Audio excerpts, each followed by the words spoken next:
యేసు రక్తమే జయం పరిచర్య ప్రైజ్ ద లార్డ్.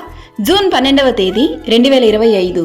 ఈరోజు దేవుని వాక్యము, దేవుణ్ణి ప్రేమించు వారికి అనగా ఆయన సంకల్పము చొప్పున పిలువబడిన వారికి మేలు కలుగుటకై సమస్తమును సమకూడి జరుగుచున్నవని ఎరుగుదుము.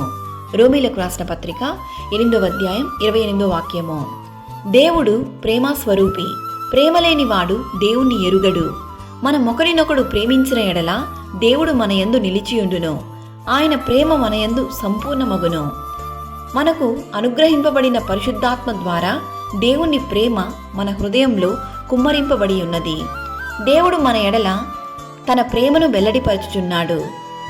దేవుడు ఎవరిని ముందుగా నిర్ణయించెనో వారిని పిలిచెను, ఎవరిని పిలిచెనో వారిని నీతిమంతులుగా తీర్చెను, ఎవరిని నీతిమంతులుగా తీర్చెనో వారిని మహిమపరిచెను. కాబట్టి ఆయన రక్తము వలన ఇప్పుడు నీతిమంతులుగా తీర్చబడి మరింత నిశ్చయముగా ఆయన ద్వారా ఉగ్రత నుండి రక్షింపబడుదుము. ఎందుకనగా ఈ నిరీక్షణ మనులను సిగ్గుపరచనివ్వదు. ఆయన సంకల్పము చొప్పున పిలువబడిన వారికి మేలు కలుగజేయుటకై ఆయన సిద్ధంగా ఉన్నాడు. పరిశుద్ధులగుటకే దేవుడు మనలను పిలిచెను గాని అపవిత్రులుగా ఉండుటకు పిలువలేదు.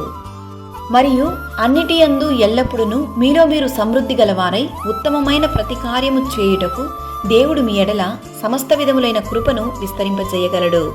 దేవుని పిలుపుకు లోబడి ఆయన సమస్త విధమైన మేలులను పొందుకునే కృపను దేవుడు ఈ దినాన మనందరికీ అనుగ్రహించును గాక. ఆమేన్. God bless you.